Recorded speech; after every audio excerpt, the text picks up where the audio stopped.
We're going to actually change the, we're going to take one thing off the agenda today. We have one piece that we want to share with you before we end the day today. So we're going to push the inquiry piece to next time. A preview also of next time is we have Jeff Herzberg from AEA, from Prairie Lakes AEA, who's going to do a piece on social emotional learning. So I think that's going to be a great learning piece for it on January 22nd when we have our next regional. But before we got some really cool, new, important pieces that we've put together, and Anne's going to share those with you. As you know, we've done some top 10 stuff, and we have some new top 10s for you. And these are really popular, so hopefully you're get a lot of good out of them as well. With you, and then we'll just do a off after that. Thank you, Anne. These additional top tools and resources came about in a direct response to a request from to support teachers in their professional development. So we said, oh my gosh, with these micro-credentials about looking at resources, we need our resource lists updated. So we scrambled around and got these put together for you. The CTE resources includes family and consumer sciences and agriculture, vetted by our teaching partners. The world languages resources gets to those national standards as well, and thinking about classroom practices, what's most important there. And then the visual arts and music resources came about, those lists came about through the workshops that Becky Hacker-Kluver has been helping support and that Angela has been a big part of. So Jamie worked really hard.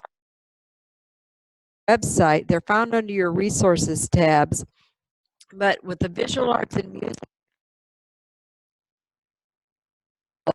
arts and under music, teachers have to try to figure out fine arts, where am I looking?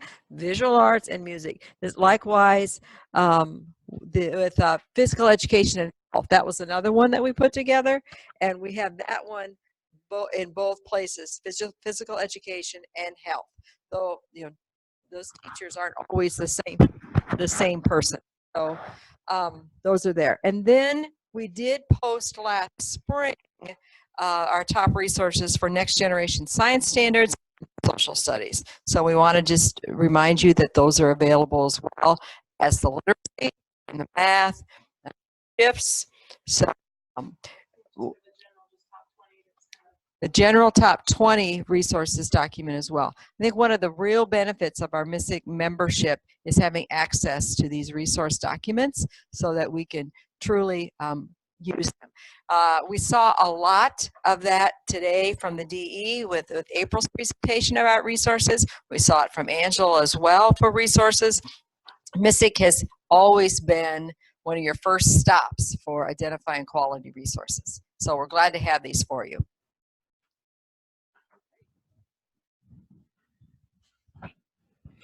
And I hope too that as you probably imagine, while they kind of look like a single one-page document, there's a lot of work that goes into cultivating and culling and vetting and looking at the resources before we list them here.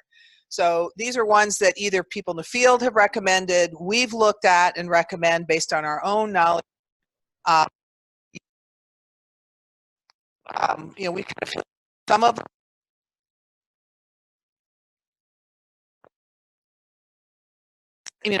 goes out for a couple of years, and there's some of the resources on there, the same ones the DE is currently putting on their site. So, there's a lot of consistency among things.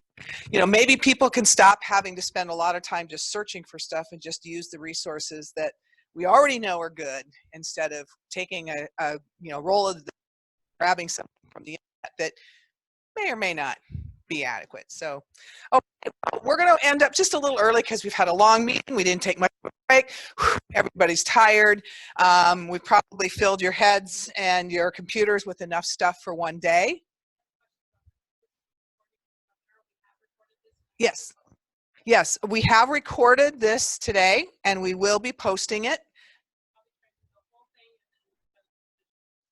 Okay. What Jamie does is, and she does such an excellent job. We all need to give Jamie a big round of applause because she had to really hard to get this new technology ready for us to use. It's been a good move for us.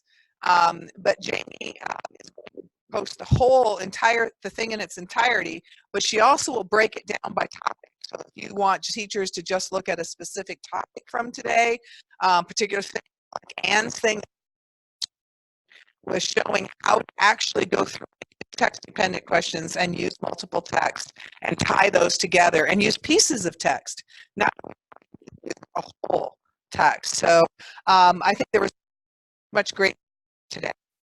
We'll keep an eye out for new stuff and new information on ISAP. I can't say that, yeah, ISAS, yeah, that thing. I'm gonna have to practice on a lot. You know, I had to practice saying that without getting it wrong. So, probably have to practice on this one. Somebody's gonna come up with a new way of saying it sometime soon, I'm sure. So anyway, have a great holiday season. Happy Thanksgiving, Merry Christmas, Happy New Year, Happy Hanukkah. If I missed anything, I'm sorry. We'll see you on January 22nd, either in person or remotely. In Fort Dodge, the next place. So happy holidays, everybody.